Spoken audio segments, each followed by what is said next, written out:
자, 조용히 학습지는 나왔지. 학습지는 지금 엮고 있는데 쉽지 않아. 엮고 있는데 쉽지 않아. 어쨌든 조만간 빨리 엮어가지고 책자로 만들어서 드리겠습니다. 파일은 선생님이 밴드에 올려놨거든요. 다운받아서 활용하시면 되고 종이 학습지는 지금 내도록 들어갔습니다. 그리고 더불어서 어제 수업 때도 이야기를 했는데 다 찍을 거야. 수업을 찍어가지고 1.3배로 돌려가지고 렌더링을 해가지고 선생님 오늘 아침에 채널을 계속 공개는 아니고 선생님이 링크를 밴드에 올려놓습니다. 링크하고 그냥 복습할 친구들은 모시면 되겠습니다. 선생님이 막 편집하고 이런 능력이 없어가지고 빨리 돌리는 거 없었어요. 그리고 이 파일을 제공을 하려고 했더니 파일 하나 6기가더라고. 불가능하다 싶어서 부득이하게 유튜브에 올렸습니다. 자, 그럼 본론으로 들어가서 우리가 월수 강좌에서는 뭐에 대해 공부할 거냐면 정주 공간에 대해서 공부할 거예요. 정주 공간이 뭘까? 의미가 사는 공간. 맞아. 정주라는 말은 정착해서 주거하는 공간, 우리가 살아가는 공간이야. 결국은 무슨 공간이냐? 생활 공간에 대한 이야기야. 알겠니? 근데 이 정주 공간에 대한 내용이 상당히 중요해. 진짜 시험 문제 어렵게도 나오고 많이 나오고. 그래서 정주 공간 여러분들 꼭 정복을 하셔야 되는데 정주 공간은 약 몇 문제 정도 나오나? 약간 두 문제? 필수로 두 문제는 나와. 무조건 두 문제는 나와. 진짜 많이 나오면 한 시험에 네 문제까지 출제가 될 수 있어. 주요 주제부터 선생님 살펴보고 내용으로 들어가보도록 하겠습니다.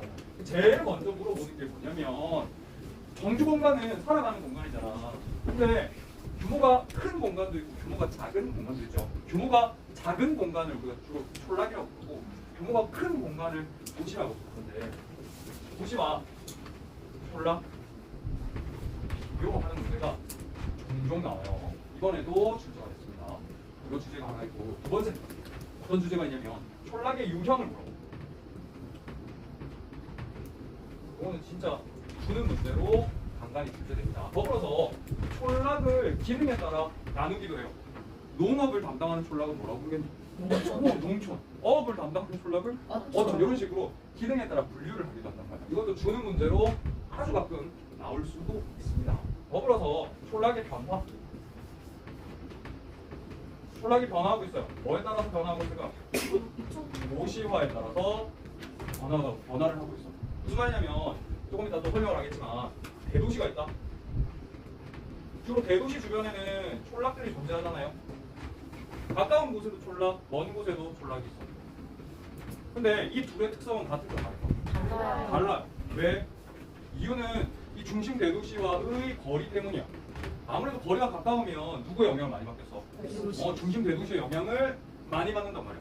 많이 받으니까 이 대도시에서 가까운 촌락은 도시화가 빠르게 진행되는 반면에 멀리 떨어져 있는 녀석은 대도시의 영향을 거의 받지 않기 때문에 도시화가 이루어질까? 이루어지지 않아. 그래서 가까운 촌락, 먼 촌락 이 두 녀석의 특징을 비교하는 것도 아주 간단히 문제가 됩니다. 그 다음에 이제 도시로 넘어가서 도시에서 가장 기억해야 될 건 지역 분어랑 그 다음에 도시 내복죠. 요거는 무조건 나와요. 무조건. 당연히 올해도 나왔고요. 작년에도 나왔고요. 무조건 나옵니다. 그리고 더불어서 대도시권이라는 것도 있어요. 대도시권. 대도시권은 영어로 번역하면 뭘까요? 대도시는 뭐야? 빅시티. 메트로폴리스. 맞죠? 대도시권은 메트로폴리탄 에어리어 해가지고 대도시의 영향을 받는 권역. 대도시 영향권을 대도시권이라고 하는데 이것도 무조건 나옵니다. 그래서 필수적으로 두 문제는 도시에 대한, 도시 내부 구조에 대한 문제와 대도시권. 그 두 문제는 반드시 나온다고 여러분들 생각하셔야 돼요. 마지막으로 두 개 더 추가를 하자면 도시 내부에서 낙후된 지역이 있거든. 그 낙후된 지역을 다시 재생하는 도시 계획을 뭐라고 부를까? 도시 재생 오, 맞아. 도시 재개발이야. 도시 재개발에 대해 간단히 물어볼 수 있고요. 그 다음에 결국 이 정주 공간을 얼마나 체계적으로 개발하냐에 따라서 국가의 미래가 달라질 수 있잖아. 그래서 지역 개발에 대해서 역시나 간단히 물어볼 수 있어요. 크게 하나, 둘, 셋, 넷, 다, 일곱 개 주제 중에서 둘에서 네 문제는 반드시 나온다. 이거 조합해가지고 둘에서 네 문제는 반드시 나오니까 꼭 이해를 해주셨으면 좋겠습니다.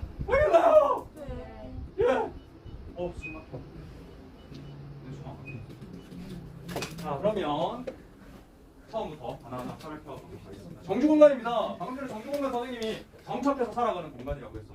생활 공간이라고 생각하면 돼. 생활 공간에는 규모가 큰 생활 공간도 있고 규모가 작은 생활 공간도 있다고 했죠. 큰 녀석을 도시, 작은 녀석을 뭐라고 한다? 촌락이라고 이야기합니다. 도시와 촌락 특징 비교할 수 있어야 되겠죠. 초등학교 때부터 여러분들 아름아름 들어왔어. 먼저 촌락에 사는 사람들이 몇 차 산업에 종사한다? 1차. 주로 1차 산업에 종사해. 1차 산업이 뭐니? 뭐 생산 아니 농업 자연에서 직접 생산물을 얻는 거. 맞죠? 농사 짓는 거, 물고기 잡는 거, 또 산나물이나 버섯 캐는 거, 농업, 임업 이런 것들을 1차 산업이라고 이야기합니다. 촌락에 거주하는 분들은 대부분 1차 산업에 종사하고요. 반대로 도시에 종사하는 사람들은 주로 몇 차 산업에 종사해요? 2, 3차? 2차 산업 또는 3차 산업에 종사해요. 2차 산업은 뭘까? 공장에서 맞아, 2차 산업은 생산. 자연에서 얻은 생산물을 가공하는 거다. 그래서 2차 산업은 뭐라고도 불러? 공업이라고 불러. 공업. 근데 우리가 흔히 말하는 공업은요, 앞에 한 글자가 생략된 거야. 수. 가공업이야, 가공업. 가공. 요즘 귤철이잖아. 귤을 땄다. 몇 차 산업? 1차 산업. 귤을 가공해서 주스 만들어. 몇 차 산업? 맛있다. 2차 산업. 맞죠? 그 다음에 3차 산업은 뭘 3차 산업이라고 할까? 서비스. 맞아. 자기가 가진 기술이나 아니면 노동력을 타인에게 제공해주고 돈 받는 거. 서비스나 아니면 1차나 2차에서 생산한 제품들을 판매하는 산업. 그것도 3차라고 이야기하죠. 그래서 도시에 거주하는 사람들은 대부분 상점이나 아니면 어디에 공장에 주로 종사한단 말이야. 2, 3차 산업에 종사해요. 인구 구성이 좀 다릅니다. 그다음 인구 규모 차이가 나죠. 촌락은 규모 작습니다. 적게 살고요. 그다음 인구 밀도도 상대적으로 어떻다? 낮아요. 낮다. 같은 면적에 사람이 적게 사니까 밀도는 낮은 거고. 도시는 반대죠. 그렇죠? 자, 주민 특성 좀 달라요. 왜 다를까요? 도시가 독특해. 이유는 촌락에 살던 사람들이 보다 나은 환경을 위해서 어디로 이사를 가기 때문에 도시로 가기 때문에. 그래서 촌락은요, 옛부터 계속해서 거기에 살던 사람들이야. 공동체의식이 훨씬 더 강하고요. 도시는 어때? 여기저기 모여든 사람들이야. 상대적으로 공동체의식이 강할까 약할까? 약하다. 이렇게 이해를 하시면 되겠죠. 정규 체계는 조금 이따 선생님이 언급하도록 하겠습니다. 그러나 미리 살짝 맛만 보자면, 얘들아, 생활 공간도 나름의 계급이 있다. 계급 또는 계층이 있어. 그러면 촌락이랑 도시 중에 누가 더 상위 계층일까? 도시. 도시가 상위 계층이야. 이렇게 보다 상위 계층의 중심지를 고차 중심지라고 불러. 보다 하위 계층의 중심지를 뭐라고 부를까? 저차 중심지라고 불러. 그럼 촌락과 도시 누가 고차 중심지다? 도시 누가 저차 중심지다? 촌락. 이렇게 구분할 수 있다는 거야. 토지 이용. 토지 이용도 뒤에서 나오겠지만 어떻게 토지를 이용하느냐. 토지 이용에는 크게 두 가지가 있어. 두 가지 방식. 집약적, 조방적. 한번 들어본 적 있죠? 없네요. 집약적은 뭘까요? 내가 투입할 수 있는 생산 요소를 최대한 투입해서 조금 선생님이 비속어를 섞어서 이야기하자면 뽕을 뽑는 거예요. 토지에서 생산할 수 있는 모든 것들을 뽑아 먹을 정도로 열심히 투자해서 토지를 이용하는 거 집약적인 방식이라고 해요. intensive, 조방적은요? 이것도 약간 비속어를 쓰자면 그까이 거 뭐 대충 하는 거야. 이게 조방적이야. 그러면 집약적이다, 조방적이다. 이 토지 이용 방식을 판단하는 제일 중요한 요인은 뭘까? 맞아, 돈. 뭐의 돈? 집가. 맞아, 집가. 땅 가격. 땅의 경제적 가치야. 얘들아, 비싼 땅이 있고 저렴한 땅이 있어. 비싼 땅에 너네 어떻게 일할래? 열심히 일해야 돼. 맞죠? 비유해서 이야기하자면 연세가 1년에 임대료가 1,000만 원이에요. 그럼 나는 적어도 그 땅을 빌린 대가로 얼마만큼의 일을 해야지만이 믿지지 않니? 1,000만 원치 일을 해야지. 또는 그 땅에서 1,000만 원치 소득을 올려야지만 난 믿지지 않는 거야. 난 내가 가진 모든 역량을 투입해가지고 1,000만 원 이상 벌려고 할 거란 말이야. 근데 100만 원짜리 땅이 있어. 왜 100만 원 주면 대충 일한단 말이야? 110만 원만 벌면 나는 손해 있지 않아? 맞지? 이게 이제 집약적, 조방적을 판가름 짓는데 어디에 사람들이 많이 산다고? 도시에. 도시가 훨씬 더 경쟁이 치열할 거잖아. 땅의 경제적 가치가 어떻겠니? 비싸요. 그러니까 훨씬 더 집약적으로 이용할 수 있는 거고. 반면 촌락은 대충 이렇게 되는 거죠. 조방적으로 이용한다. 이렇게 생각하시면 되겠습니다. 자, 촌락과 도시의 역할. 도시는 주로 무슨 역할을 할까요? 2차, 3차 산업에 종사한다고 했잖아. 2차 산업, 공장이거든. 제품을 만들어내요. 재화를 만들어내. 그 다음에 3차 산업, 서비스가 밀집되어 있어. 그래서 서비스를 제공해줘. 어디에? 상대적으로 2차, 3차 산업이 빈약한 촌락에. 반면에 촌락은 몇 차 산업 중심이다? 1차 산업. 도시로부터 재화나 서비스를 제공받는 대신 촌락에서는 뭘 제공해줄 거야? 식량이나 여가 공간을 제공해준다. 그래서 촌락과 도시, 우리가 살아가는 생활 공간 조금씩 특징이 다르다는 걸 여러분들 이해하셔야 겠습니다. 알겠죠? 충분히 비교할 수 있겠죠. 자, 예전까지는 촌락은 촌락 따로, 도시는 도시 따로라고 생각했어. 그런데 시간이 지남에 따라 아, 도시와 촌락은 뗄래야 뗄 수 없는 관계구나. 서로 영향을 주고받는 관계구나라는 걸 파악하기 시작했어. 깨닫기 시작했어. 그래서 도시와 촌락 지금 현재는요 서로 무슨 관계에 있다? 상호 보완적인 관계에 있다라고 대체로 인식을 하는 경향이 있습니다. 그렇기 때문에 우리나라 도시 개발을 또는 국토 개발을 계속 해왔거든요. 1차, 2차, 3차, 4차 국토 개발을 10년 단위로 쭉 추진해 오고 있어. 1차 때는 도시 따로, 촌락 따로라고 생각했어.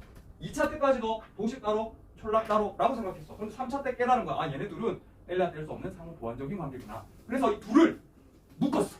둘을 묶은 걸 뭐라고 하냐면 도농통합시라고 해요. 도농통합시. 3차 국토종합 개발 계획 때 도농통합시가 등장을 했거든요. 도농통합시 대표적인 건 뭘까요?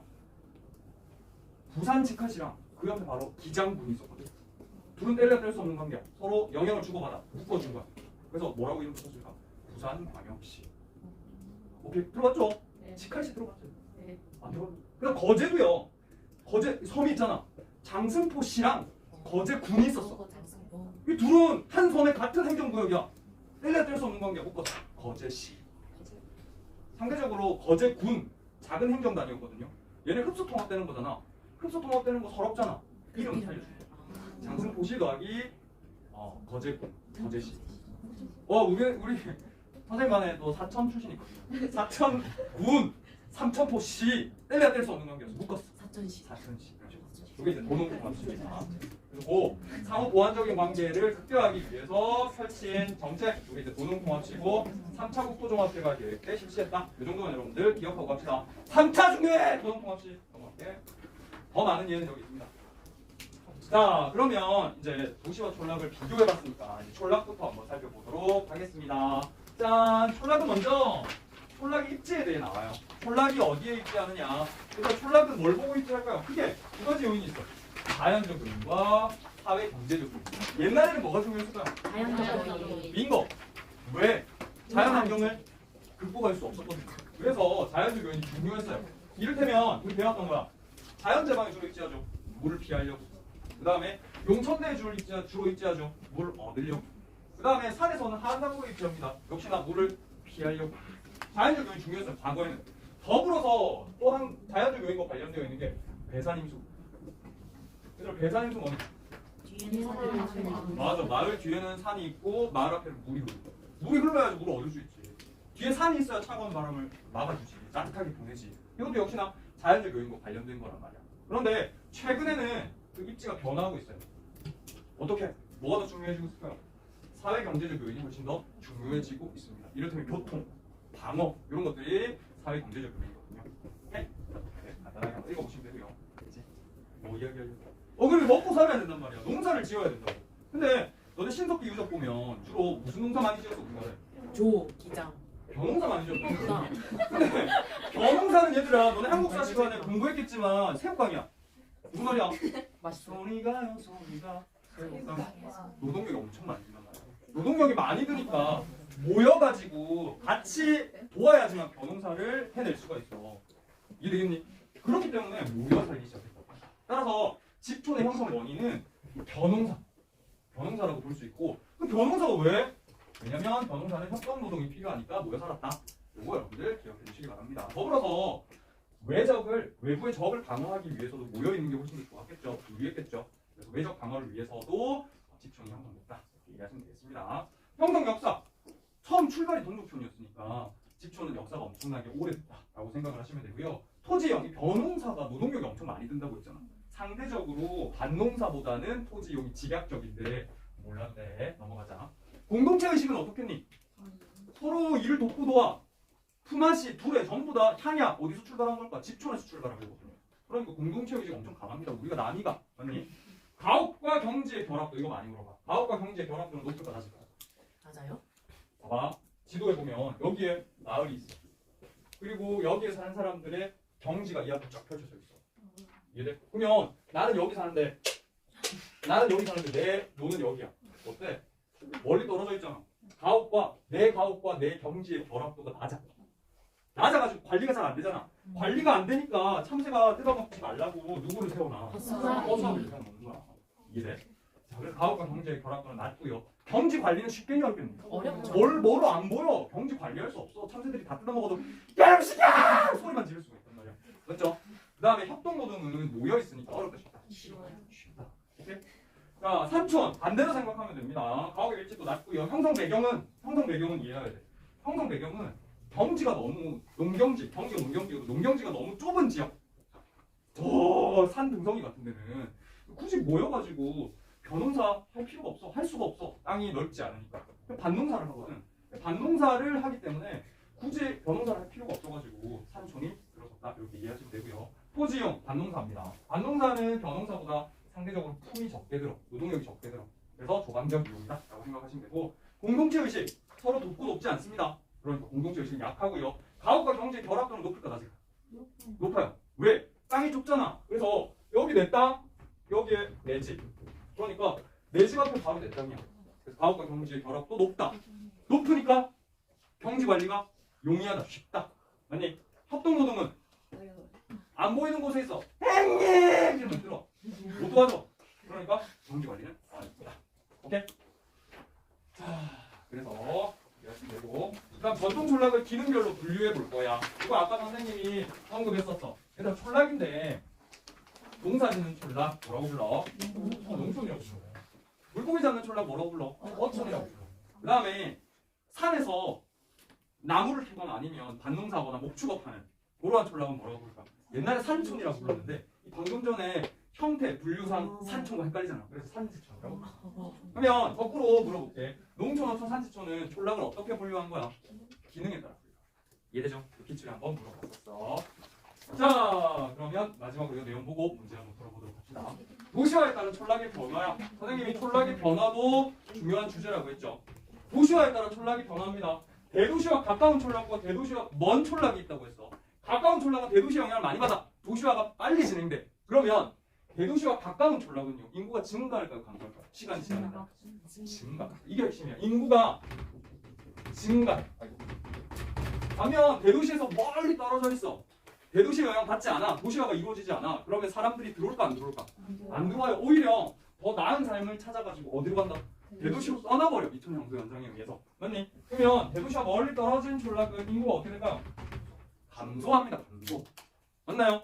따라서 도시화에 따른 촌락의 변화. 촌락 다 같은 촌락이 아니라 인구가 증가하는 촌락이 있는 반면에 인구가 감소하는 촌락이 있다고. 인구가 증가하는 촌락은 대도시에서 가까운 촌락. 인구가 감소하는 촌락은 대도시에서 멀리 떨어진 촌락. 이렇게 이해해서 특징을 비교하시면 되겠습니다. 먼저 대도시에서 멀리 떨어져가지고 인구가 감소하는 촌락을 한번 살펴보도록 할게요. 대도시에서 멀리 떨어져 있다고 얘네들 뭐라고도 부르냐면 뭘 원자를 써서 원교 농업 지역이라고도 부르는데 특징 노동력이 부족해요. 왜? 일할 사람이 없어. 대도시에서 멀리 떨어진 촌락은 젊은이들이 전부 다 빠져나갔거든. 맞니? 더 나은 삶을 찾아서. 그 다음 또 나는 사람은 누구밖에 없어? 할아버지 할머니 어르신들밖에 없어. 노동력의 고령화가 발생한단 말이야. 일 못해요. 맞죠? 그 다음에 대도시에서 멀리 떨어졌어. 사람들이 빠져나가. 그러면 땅을 차지하기 위해서 경쟁이 일어나지 않니? 경쟁이 일어나지 않아요. 경쟁이 일어나지 않기 때문에 평균 집가가 어떨 것 같아? 낮아. 땅값이 싸. 땅값이 싸면 토지를 어떻게 이용할 것 같아? 조방적으로 널널하게 이용해. 이걸 다르게 표현하자면 토지 이용의 집약도가 어떻다? 낮다 이렇게 표현. 조방적으로 이용한다 또는 토지 이용의 집약도가 낮다 이렇게 표현. 맞니? 오케이? 그 다음에 요거 이해해야 돼. 농작물을 재배하는데 농작물을 재배하는 재배 방식에는 크게 두 가지가 있다. 농작물 재배 방식. 맨 땅에서 하는 걸 뭐라고 할까? 맨 땅에 씨 뿌려가지고 묘목 심어가지고 키우고 노지 재배. 노지 길로자 뭐든 그 길가에 아무데나 재배하는 거야. 그다음 노지 재배 반대를 뭐라고 할까? 비닐하우스 만들고 온실 만들고. 맞아? 시설 재배. 얘들아 어디에 노지 재배할까요? 싼 땅 비싸다. 싼 땅. 왜? 근데 노지 재배는 1년 중에서 몇 달만 농사 지으셔야 돼요? 기껏해야 4, 5개월밖에 농사 못 지어. 장상재 선생님 텃밭 바꾸는 거 있잖아. 기껏해야 4, 5달밖에 농사를 못 지어. 그럼 12달 중에 4, 5달밖에 토지 이용을 안 한단 말이야. 그 말은 나는 여기서 수익을 올릴 욕심이 있다 없다? 없다. 맞니? 땅이 싸니까 노지 재배하는 거야. 시설 재배는 왜 왜 시설 재배를 해야겠어? 뽕 뽑으려고. 뽕을 뽑아야 돼. 1년 12달 돌려야 돼. 그래야지 나는 비싼 임대료를 지불할 수 있거든. 결국은 노지 재배와 시설 재배를 판가름하는 건 뭐다? 집값. 집값. 근데 대도시에서 멀리 떨어져 있네. 집값 낮네. 그럼 무슨 재배가 주로 이루어진다? 노지. 노지 재배. 그 노지 재배 비중이 없습니다. 오케이? 빈혈수가 별로 없어요. 저 산청, 하동 이런 데가 빈혈수 없습니다. 밀렸어. 빈혈수. 아니 상대적으로 비교하자. 여기서 상대적 비교야. 그 다음에 이것도 이해해야 돼. 식량작물 재배 비중이 높아. 얘들아, 작물 종류. 작물을 크게 둘로만 구분할 수 있었으면 좋겠어. 첫 번째가 식량작물이야. 식량작물에 어떤 것들이 있니? 맞아. 쌀, 딸기. 밀, 딸기 밥은 뭔가? 쌀, 보리, 밀 이런 게 식량작물이에요. 그 다음에 반대되는 게 뭐야? 상품작물. 지금 농촌 사람이 있는데 다 대답을 하고 있는데 상품작물이. 상품작물은 뭐야? 말 그대로 내다 팔기 위한 거. 주로 어떤 것들이 있니? 담배. 딸기. 원예가 있어. 얘들아 원예 한번 들어봤을 거야. 원예를 뭘 원예라고 그래? 꽃과 채소. 꽃과 채소는요 내다 팔기 위해서 생산하는 거죠. 맞죠? 그러면 결합시켜보자. 농작물 재배 방식이랑 식량작물. 얘들아 논에 쌀을 재배하는 논에 시설 재배하니? 아니요. 땅에서 재배합니다. 노지 재배가 이루어지는 곳은 주로 뭘 재배하는 곳이야? 식량작물을 재배하는 거야. 그러면 대도시에서 멀리 떨어진 촌락이야. 다 맨 땅에 뭐 재배해? 쌀, 보리, 밀 주로 재배한단 말이야. 그지? 반면 비싼 땅이야. 비싼 땅. 대도시에서 가까워. 시설 재배하잖아. 그 비닐하우스에서 뭐 주로 재배할까? 딸기. 원예. 즉 상품 작물을 재배해. 이유는 얘들아 상품 작물은 어디에서 주로 소비되는 녀석이야? 대도시에서 주로 소비되는 녀석이야. 그러니까 이 원예 작물, 상품 작물은 상품 작물은 핵심이 뭐냐면 신선도거든. 대도시에서 가까운 곳에서 시설 재배도 주로 재배된다. 먼 지역은 식량 작물 재배 비중이 상대적으로 높은 거지. 이거 지금 예진이가 툴툴거리는데 아니 나 봤는데요. 이러면 안 되고 상대적인 비교야. 있을 수 있지. 제 할머니가 하동에서 딸기 농사 하시거든요. 아니 맞지. 그렇게 있을 수 있지. 전체에서 식량 작물이 차지하는 비중. 오케이? 비중. 네. 자, 그다음에 이거 마지막 보시면 돼요. 이게 왜냐면 하나이면 나머지는 어떻게 생각하면 돼? 거꾸로 반대로 생각하는 거예요. 겸업농가의 비율이 높습니다. 얘들아 겸업농가가 뭘까? 농가를 크게 둘로 구분합니다. 전업과 이거 이해만 하면 돼. 겸업농가. 얘들아 전업은 뭘까요? 100% 뭐만? 농사만. 겸업은 농사도 하고 다른 일도 하고. 역시 겸업과 전업을 판가름 짓는 게 뭘까? 집값. 결국은 핵심은 집값. 왜냐면 전업농가는 땅값이 싸니까 나 그냥 대충 농사만 지어도 먹고 살 수 있어. 근데 겸업농가는 땅값이 너무 비싸가지고 내가 농사로 감당이 안 되는 거야. 그래서 다른 일을 겸하는 거지. 이런 거야 여러분들. 요즘 촌에 가보면 대부분 이렇게 하시거든요. 그 남편은 농사 지어. 근데 와이프는 아내는 뭐해? 거기서 슈퍼를 하거나 가게를 하는 거야. 다른 일을 겸하는 거지. 산 가구의 소득에서 농가 소득 이외의 다른 소득도 같이 있는 경우를 뭐라고 하나? 겸업농가라고. 그러면 먼지요. 할 게 없어. 땅값도 싸. 뭐만 하면 돼? 대충 농사 지어서 내가 먹고 살 거 농사 지어 먹고 먹으면 돼. 그럼 난 살 수 있어. 근데 가까운 곳은 어떻게 해야 돼? 뽕을 뽑아. 그런 일을 겸하는 경우가 많다. 따라서 대도시에서 멀리 떨어진 농촌의 경우에는 전락의 경우에는 겸업농가의 비율이 낮아. 거꾸로 이야기하자면 전업농가의 비율이 높아. 이해됐나? 자, 여기까지 여러분 이해하시면 되고 요거는 선생님 다음에 설명할게요. 지금은 기억하시면 자, 인구가 증가하는 촌락은 대도시에서 어떤 촌락? 가까운 촌락이야. 그래서 가까울 근자를 써가지고 근교농업지역이라고 하는데 다 거꾸로 생각하면 됩니다. 왜 인구가 증가해? 대도시로부터 사람들이 유입되니까 인구가 증가해. 상대적으로 인구가 증가하게 되면 그 인구를 수용하기 위해서 계속 도시화가 이루어지잖아.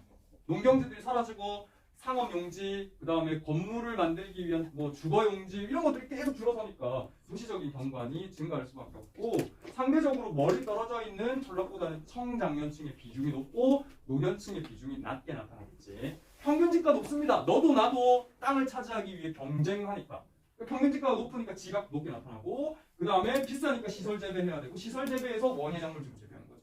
상품작물. 이해되겠니? 또 비싸니까 다른 일을 겸할 수밖에 없어. 요거 여러분들 구분하시면 되겠습니다. 이로써 촌락의 내용 모두 다 마무리 지었는데 사실은 문제가 겁나 쉬워. 볼까요? 요거 올해 나왔던 거야. 2달 전에. 2022년 수능이죠. 이번에 나왔던 겁니다. 우리 지역이에요. 표는 지도에 표시된 두 지역의 특성을 나타낸 것이다. 가에 대한 나의 상대적 특성을 A, B, C, D, E에서 보는 것은 이라고 물었네. 그렇지? 그러면 짠! 어디니? 부산 경남이죠. 부산 경남. 두 지역이 색칠되어 있습니다. 두 지역이. 얘가 어딜까? 양사장. 와, 어떻게 알았지? 맞아, 양산이야. 양산. 맞니? 여기 핵심은 부산이 뭐다? 중심 대도시라는 거야. 대도시에서 가까운 지역. 원래는 양산이 촌락이었어. 근데 부산에서 사람들이 넘어오면서 지금 도시가 된 거지. 그 다음에 멀리 떨어져 있는 곳에 하나 색칠되어 있어. 이거 어딜까? 어? 지금 답 나왔어. 산청이야, 산청. 산청이거든, 산청. 맞죠? 산청이에요. 대도시에서 어때? 멀리 떨어져 있어. 가와 나를 볼까요? 인구. 가는 33,000명이야. 나는 35만 명이야. 어디가 양산이겠니? 나가 양산이야. 어디가 산청이겠어? 나가 산청이야. 경지 면적, 농경지. 제조업 사업, 제조업은 뭐야? 2차 산업이거든요. 지금 양산은 도시화가 됐잖아. 공장들이 많이 들어섰겠지. 그치? 그러면 가에 대한 나의 상대적 특성은 뭐야? 양산에 대한 상대적 특성이야. 농가 인구 비율 높겠니? 농가 인구가 결국 1차 산업 종사자 비율이잖아. 맞죠? 맞습니다. 인구 밀도 높죠? 서비스업 종사자 수 3차 산업 높죠? 다 1화. 그죠? 이게 수능이 나왔다니까. 뭐라고? 정말 20초면 풀어. 20년 6월 목표이야. 평가원 문제란 말이야. 똑같아요. 심지어 뭐도 똑같아. 지역도 똑같아. 얘들아, 수능은요, 특히 탐구는 자기 복제를 해요. 들어가 보면 선생님 뭐 수능 출제는 안 들어갔으면 전국연합 출제 들어가 보면 뭐 보고 출제하겠니? 뭐 보고 출제할 것 같아? 기출 문제 보고 출제해. 사설 문제집 보고 출제 안 한단 말이야. 기출 문제 보고 출제. 그러니까 말을 이렇게 바꾸고 저렇게 바꾸고 지역을 이렇게 바꿨다가 저렇게 바꿨다가 할 뿐이지 새로운 거 없어. 그래서 제일 중요한 건 기출 문제를 분석하는 거야. 그리고 나 지역에 대한 가 지역의 상대적 특성. 유형도 똑같아. 상대적 특성을 오르는 것은 이라고 물어봤는데 가 나의 자료가 달라졌어. 맞지? 짠, 양산이라고 했어. 산청이라고 했어. 잘 보면 토지 이용인데요. 논, 밭, 대지, 공장 용지가 있습니다. 대지는 주거용 및 상업용 건물을 짓는 데 활용되는 땅이래. 가와 나를 볼래? 어디가 양산일까? 공장도 넓고요. 건물, 주거용 상업용 건물을 짓는 데 사용된 땅의 비중이 높아. 나가 양산이라니까? 가가 산청이고. 근데 나 지역에 대한 가 지역을 물었어요. 올해는 양산에 대해 물었는데 재작년에는 산청에 대해서 물었거든요. 산청 제조업 출하액이 많다. 아니죠. 아니잖아. 공장 별로 없겠죠. 아파트 거주 가구 비율이 높다. 아니죠. 할머니 할아버지들 다 단층 주택에 사신단 말이야. 전체 가구 중 농가 비율이 높다. 그치. 답이네. 최근 10년 내 신축된 주택 수가 많다. 아니죠. 빈집이 늘어났습니다. 부산으로 연결되는 버스 운행 횟수가 많다. 부산과 가까워야지 운행 횟수가 많겠지. 어려울 거 없죠? 여기서 나오긴 나오는데 주는 문제. 주는 문제. 마지막 하나 더 풀어볼게. 시간이 조금 남았으니까 한두 문제 더 풀어볼게. 자, 6페이지 한번 볼까요? 6페이지. 조금 오래되긴 했어요. 15년 6월 모의고사고요. 방금 전에 선생님이 제시했던 지도랑 같은 거잖아. 이거 한번 풀어볼까? 전통 촌락 유형이래. 가와 나. 가와 나. 나 들어서 이제. 그 이후로 출제가 되지 않았네. 평가원에서는 15년 6월 모의평가 다음으로 15년 수능에서 나왔네. 15년 6월 출제되잖아. 근데 방금 물어볼 수 있습니다. 풀었죠? 네. 풀이해볼까요? 가는 뭐야? 삼촌 아니 엉클 아닙니다. 산촌. 나는 집촌. 그러면 기억. 가는 반동사나 과수원 지역에 주로 나타난다. 맞아요. 맞죠? 집촌은 변동사, 산촌은 반동사. 이렇게 생각하면 됩니다. 니은 혈연 중심의 동족촌은 나에서 나타난다. 집촌에서 나타난다. 맞아요. 맞죠? 디귿 가는 나보다 협업 활동이 용이하다. 협동노동. 가는 행님 안 들려. 나는 가보다 가옥과 경지의 결합도가 높다. 이거 이해 잘해야 되죠. 여기 내 집 있는데 그 약간 뭐 하찮은 애들은 저 모퉁이에 집 있단 말이야. 저 끝에 내 경지가 있어. 가야 돼. 안 보여요. 그래서 가옥과 경지의 결합도는 어떻다? 맞아. 답은 기억과 지은. 여기서 잠깐 팁. 이거는 그냥 꿀팁이라고 볼 수 있는데 어제도 살짝 이야기했어. 지리는 1, 2, 3, 4, 5번 이렇게 나오면 1, 2, 3, 4, 5번 나오면 1, 2번에 답이 있을 확률이 높다 낮다? 맞아. 낮아. 이유는 날장난 치지 않거든요. 그래서 2, 3, 4, 아니 3, 4, 5번에 주는 답이 있어. 그러면 1, 2번은 내야 되긴 내야 되잖아. 어디에서 낼까? 기억, 니은 이런 데서. 아니면 매칭하는 데서 1, 2번. 와 진짜 모르겠다. 매칭인데 진짜 모르겠다. 일단 1번 의심해가지고 풀어봐요. 아 진짜로. 그리고 내가 다 풀었는데 1번이 잘 안 나왔어. 그럼 이렇게 기억, 니은, A, B, C 맞추는 거에서 1번이 있지 않을까 진짜 검토 단계에서 의심한 거네. 방 그거 맞아. 찍고. 어? 뭐가? 아 진짜 모르겠으면 찍어야 돼. 1번은 찍어야 돼. 오케이. 진짜. 이거 봐봐. 전국 연합인데 1번이잖아. 그렇다는 거지. 우리 20분을 맞추니? 네. 오 마이 갓. 5분 남았잖아. 제발. 그러면 3분 쉬겠습니다.